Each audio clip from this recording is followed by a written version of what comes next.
welcome everyone to our second episode of the Game On series, World Cup edition. Less than a week away, we have the largest soccer tournament, the largest sports event in the entire world happening in Qatar. Now, we're joined by an awesome group of panelists. We have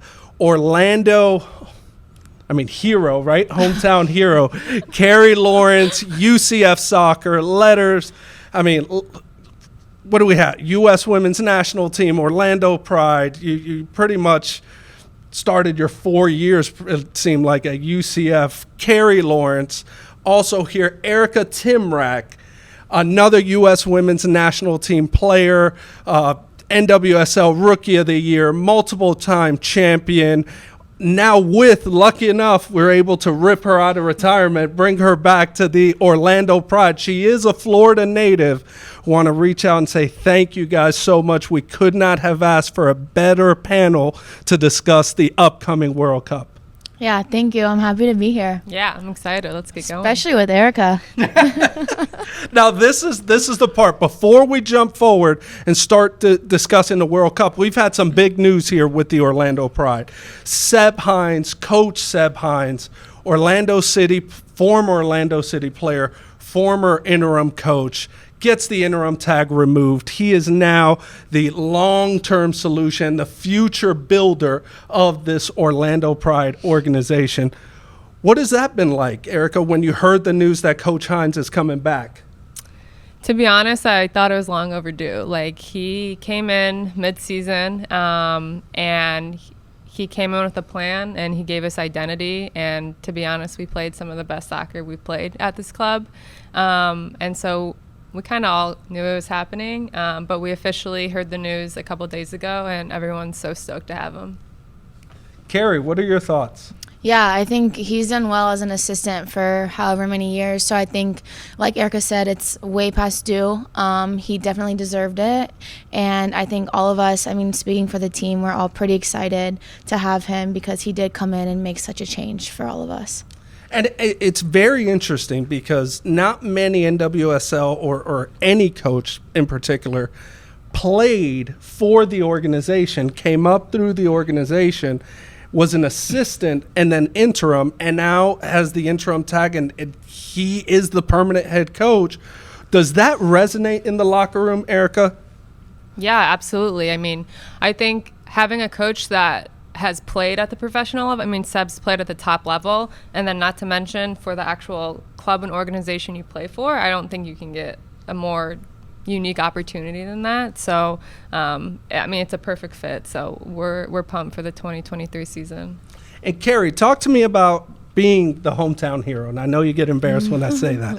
It was amazing having a podcast with Carrie. Please check it out, our ONSC podcast. Absolutely amazing. One of the first athletes that we actually were able to, host a podcast with.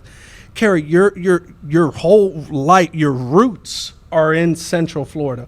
What does it mean to you now to have a new beginning with the Pride, with a new vision that seems to be, there's a lot of hope for the future. What does that mean to you coming from Orlando? Yeah, I just think obviously I have a unique platform, and being from Orlando, it's really special. My family gets to come to all my games, which a lot of people don't get. So I'm super grateful for that. But yeah, I think having Seb, being from a former player, now being obviously our head coach, I just think it's really special. He also has that pride of Orlando in him, and he knows how special it is, and he knows what winning feels like. So I just think we're all super hopeful, and that he'll be here for a while, and he'll invest in all of us, and he knows what it feels like to be a player, the ups, the downs, all of that. So yeah, I just think being from Orlando, I hope we can bring home a championship. That's something that we haven't done yet, so that'd be super special. And I love that you brought it up, Carrie, because Erika, you have multiple titles. One of your former teams, KC, was in the NWSL championship in the final. Wasn't able to beat the Portland Thorns, but just getting there is absolutely, it's an accomplishment within itself. What are some of the characteristics that being around all the success that you've seen and experienced, what are some of the details and characteristics you've seen in those championship teams that we are going to bring here to the Pride? Yeah, I think one major theme is just like ruthlessness. Like, you have to be ruthless in training, in rehab, in games, and everything. And Seb brings that mentality every day. It's probably the most competitive training environment I've been a part of. And then I'd say secondly, all the players just being on the same page and owning your role. If you're a sub, you own your role. You know, you come in 70th minute and add a spark. If you're a 90-minute player, you stay healthy. You allow the team to depend on you. If, you know, you're in and out of the squad, you're a good teammate in the locker room. Like, everybody has to commit to owning their role, and then from there, everyone's on the same page. It's a well-oiled machine. Win a championship. And I love that you brought it up, because now we also never want to remiss and not speak about UCF women's soccer, who just had a huge victory. Go Knights. Huge Charge victory. on. There it is. Huge victory over NC State. Carrie, were you able to catch some of the games, talk to some of the either coaches, teammates? What do you see in that UCF women's soccer program as it continues to develop with all the success they've had this year? Yeah, I mean, I followed them since obviously I left. I think that every year that they're successful, which is pretty often, I think it's just like about the team chemistry, because Tiff is so good at bringing the team together, and like kind of like Erika just said, everyone knows their role, and when I was at UCF, that was definitely like a big theme for us, and I can just tell that this group is different. You know, they have each other's back. Everyone is like excited to be there no matter what role they play. So yeah, I followed them. That win was crazy. They take on UCLA next game, which will be a good competition for them, but I definitely think they're beatable. So yeah, you know what? Go Knights. Charge on. And before we jump into the meat and potatoes here, what everyone is coming to talk about, before we jump into the World Cup, we're going to have a new segment where we're going to put our two stud athletes, panelists, up against each other in a shooting competition. Stick around, and as soon as we get through that competition, we are going to make a major jump and deep dive into the World Cup. All right, thanks for sending it over to me, Guy. So now we're going to have Carrie and Erika shoot this small soccer ball into a small goal. It's going to be the best out of 5, and the winner is going to get this beautiful Game On Orlando North scarf. So let's go ahead and do it and see who wins. All right. Who's going to go first? That's fine. Yep.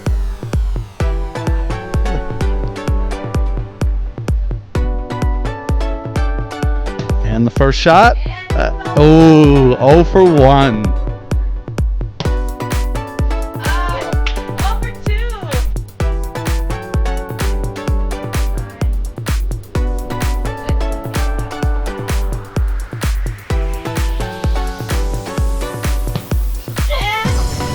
Oh for 3. Erika. 0 for 4. One more.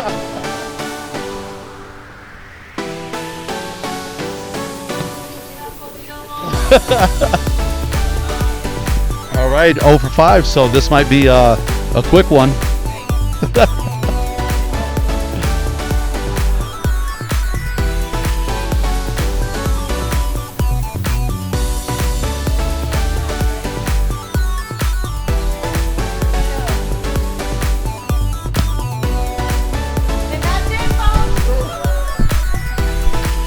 Winner has been declared. Thank you, Orlando. Now, what do you have to say, Carrie?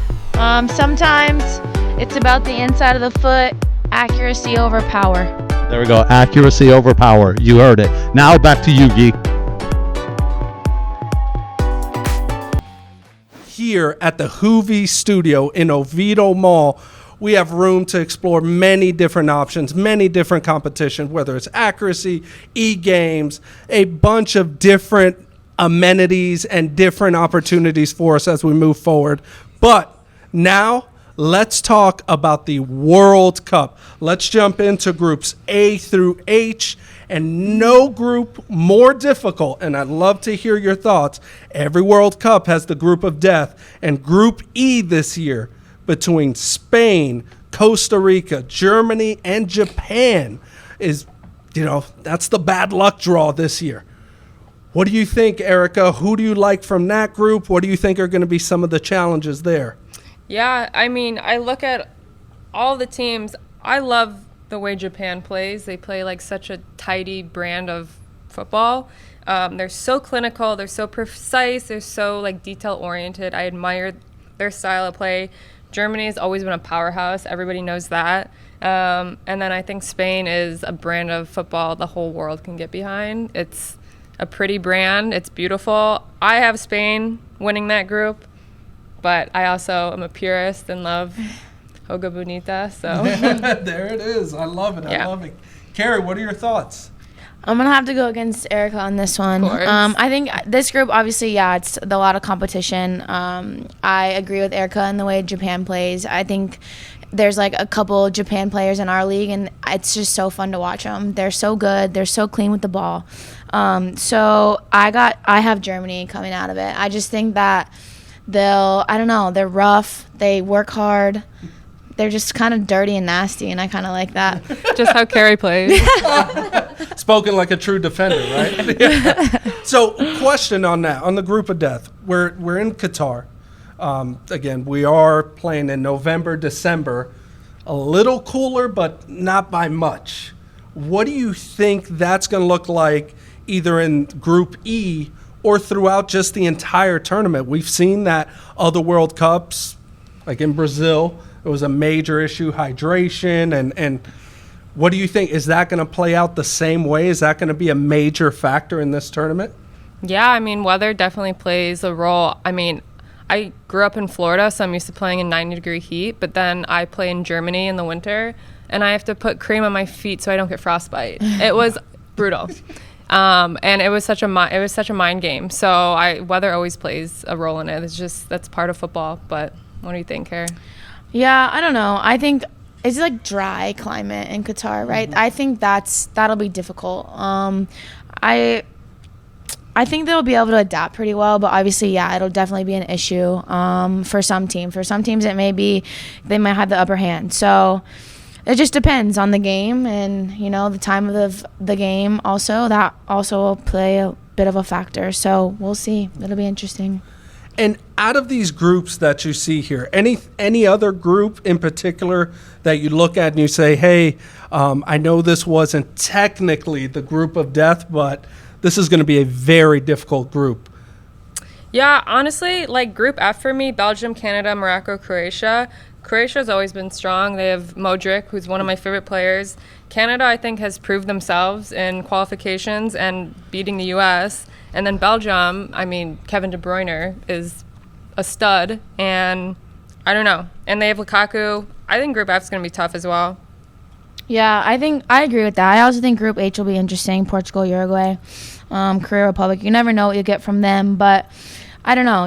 I would say Uruguay is my underdog, so I'm hoping they'll make it out. But I just feel like Portugal is pretty unpredictable every year. You're not sure what you'll get from them, so hopefully Cristiano Ronaldo can do some magic, but we'll see. We'll see if there's still magic left, right? This may be the last one for a lot of household names. So the debate that's been going on for a decade, Ronaldo or Messi, or I'll even say, as a Brazilian, is Neymar going to be the one that sticks out this tournament? Yeah, I mean, I don't even think you can put Neymar on the same level as Messi. I think Ronaldo is a GOAT, but I don't think you can compare him to Messi. It's like comparing Michael Jordan and Kobe. They're different types of players. But Messi's the GOAT, always will be, and he's been killing it with PSG, so I think he's going to crush this tournament. Yeah, I've always been a Cristiano Ronaldo fan, but I agree with Erika. They're two different players, completely different.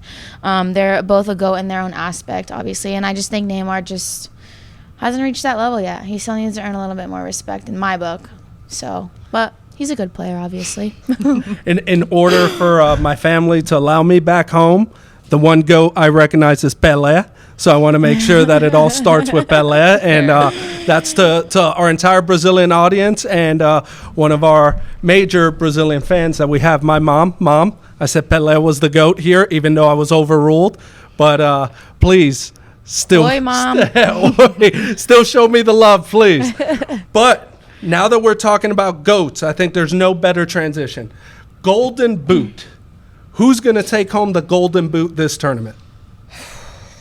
I have 2 golden boots. One is because I'm Polish, Lewandowski. The only problem with that is that I'm not sure he's going to be given like the balls every game to put 2-3 away. And then, to be honest, I think Harry Kane's got a really good chance. Harry. Yeah, he's been coming into form, and he is just strives on like being that leader. I think he's going to carry England, and yeah. Oh, I like that one, E. I didn't know that's who you're going to go for. You know. I got to go Mbappe. I think he has been crushing it. I think he'll get the opportunity with France, but I don't know. I think he's a young player. He's taking stride very well. It's all lining up for him. So, yeah, I think he'll do well, and he'll score some goals. So I love the transition here because we're bringing up Harry Kane, and if we're speaking about England, then we're talking about Group B where the U.S. is. Yeah. So what's our projections for the true hometown team we can all agree on? I don't want to like come off as a traitor, but I mean it's not looking great for us. I mean England's so good, and honestly Wales is really good. They have a lot of good players, and like most of them play in the Premier League. We have 1 or 2 of our guys that play in the Premier League, a few overseas, but we're good. I just feel like we've always kind of struggled, especially in the World Cup. So, I mean, I would love for them to prove me wrong. Yeah. We'll I think see. they're a young squad, too. I think they have a lot of young players. I don't know. I just don't know how much experience they have. Like you said, like when you look at how many people we have in the Premier League, like there's not a lot. Yeah. And that's like the highest level for me. Yeah. So, yeah, I think it'll be difficult. I'm excited. I mean, I'm happy they made it to the World Cup, to be honest. But it'll be a good opportunity to show what they can do. And I love that, Carrie, you being a defender, you'd appreciate this. I'm going to let you have the first crack here. Golden Glove-wise, goalkeeping. Who? I'm going to go with your Brazilian squad. I'm going to go with Alisson. I think he'll do well. Their back line is, we'll see how they do. So, little older. Yeah.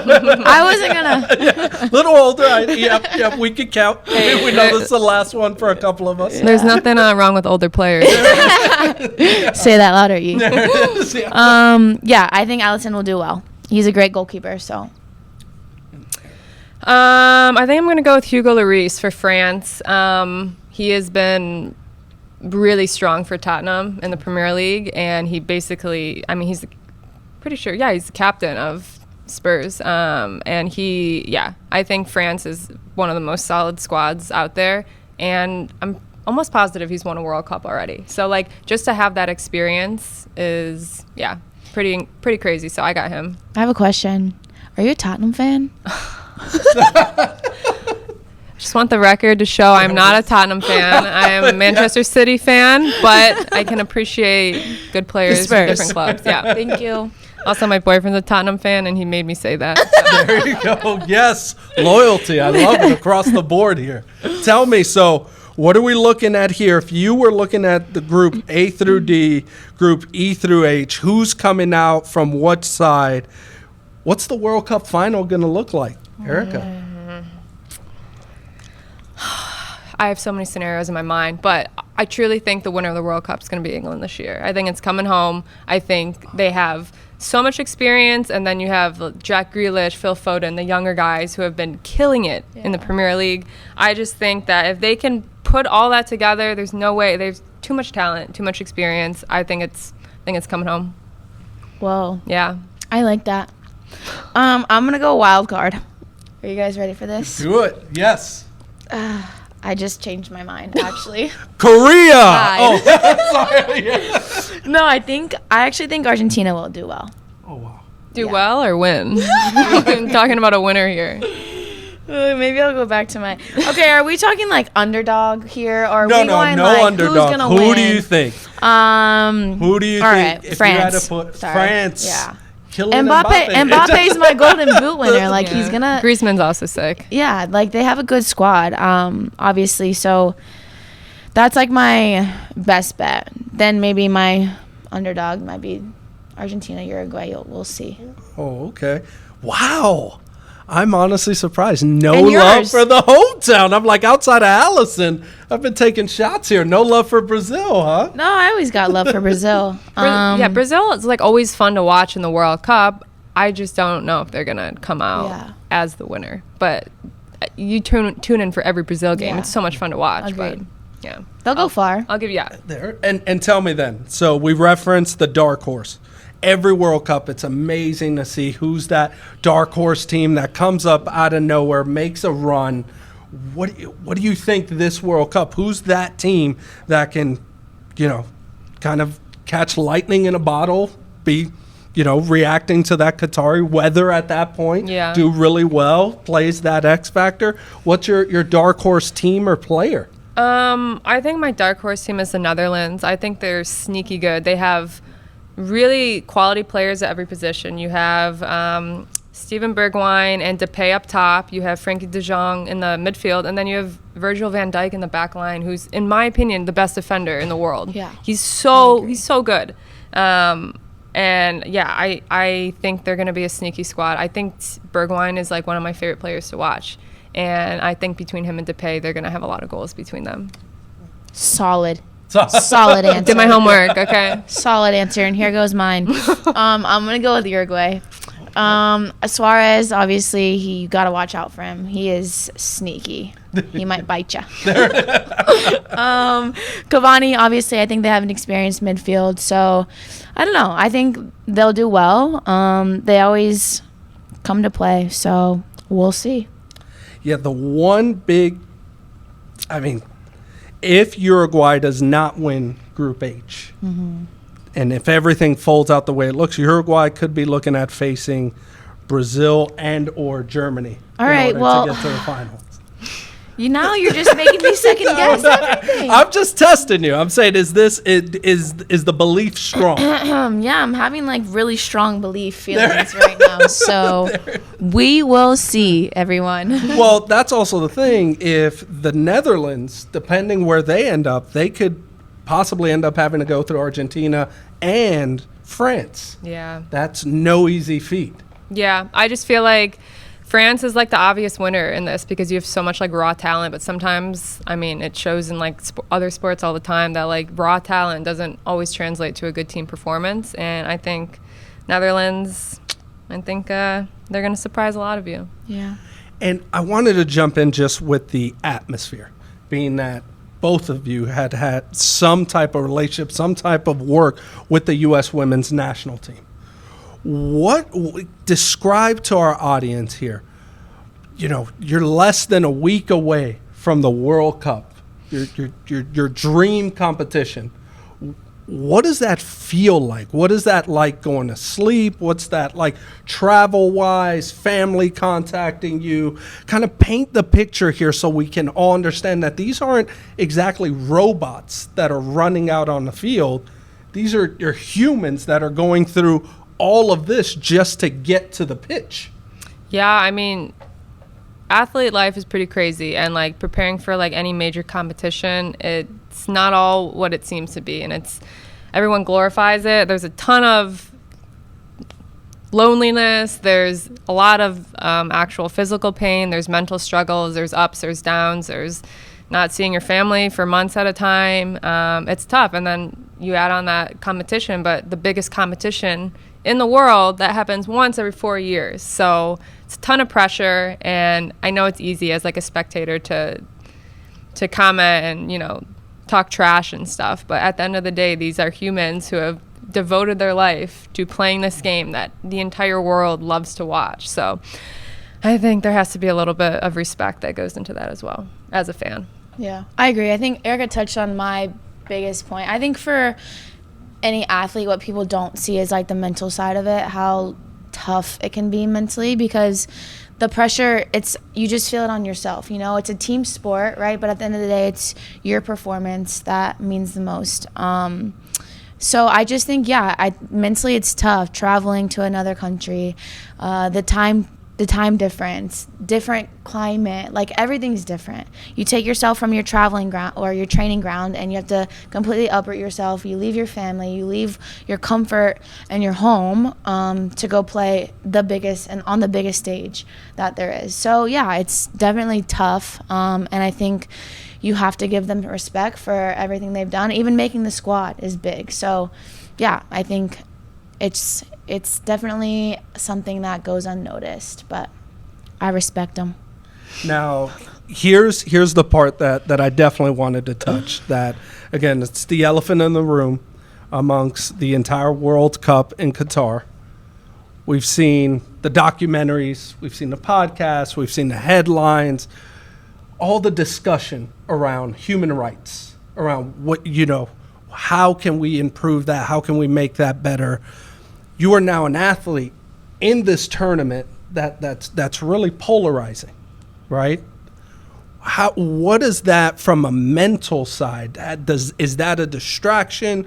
Do you try to kind of shield that? Do you try to, do you do actual research into what's going on? What type of effect does that have? Because I do not remember a World Cup where the curtain has been pulled back so far, where it's like, hey, this is, how the sausage is made, for lack of a better term. Yeah. This is what's really going on here.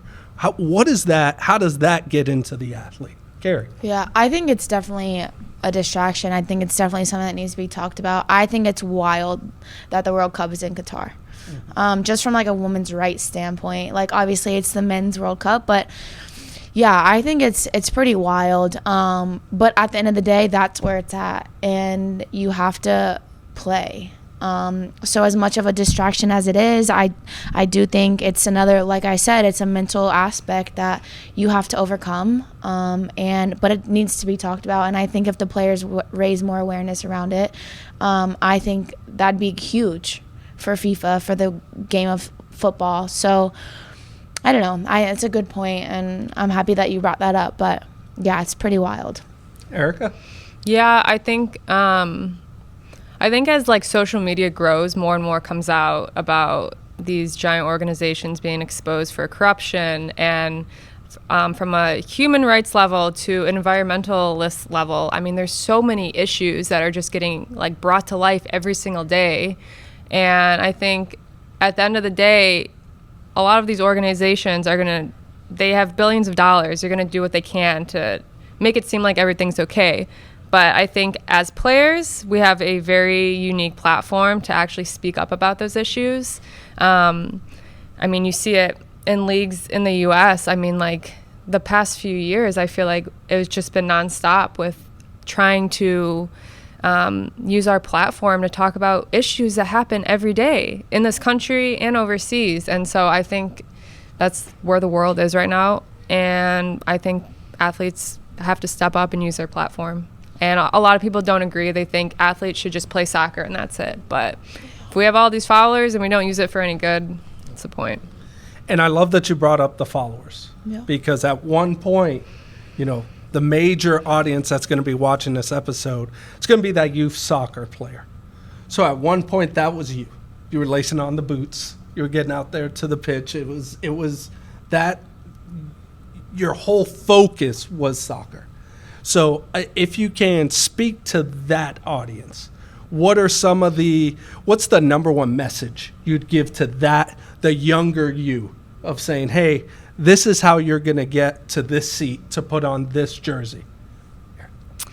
I would say enjoy every bit of it. I'm obviously a little bit older, so I did not grow up with social media or phones or any of that good stuff. But I mean, I remember I'd go home every single day and just juggle the ball for hours in my backyard when I wasn't at training. It was truly like a love affair with the soccer ball. And I think if you can just hold on to that like love for the ball, it'll be worth going through the ups and downs and, the hardships and adversity. But I think you have to stay true that if you truly love the game, then you're going to have to make sacrifices. You're going to have some difficult conversations with yourself. But at the end of the day, it's so worth it. I mean, by the time I was 13, I was traveling the world playing soccer. And I would have never, ever thought I'd be doing that when I was, 6, 7 years old. I would have never believed that. And then here I am at 31, still playing the game I love, only doing it for my job. So I think it just comes back to truly loving the game and then committing and knowing that it's going to be tough, but it'll 100% be worth it. Yeah, I mean, I honestly think she said it all. I think for me, it was growing up, it was just hard. Only the hard part was, like Erika said, was like the sacrifices. Everyone else is going to do, like, on the weekends, they're going to this person's house, they're going to prom, they're, like these things, and I had to miss these big things. In the grand scheme of things, it's a small thing looking back, but I had to miss those things. But at the same time, I loved playing soccer. So was it really I was missing out on that much? No, I wasn't. And because I did that, I'm here.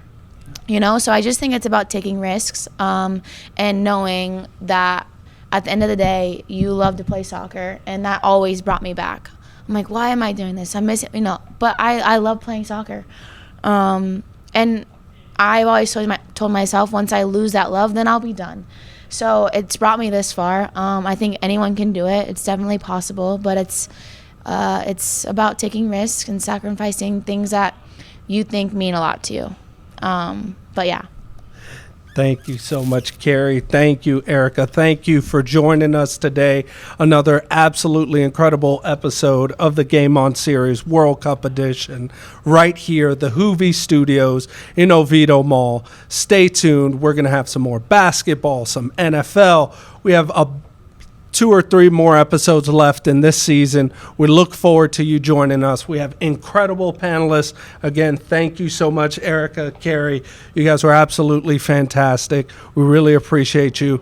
And we'll see you at the next episode of the Game On series. Thank you. Thank you.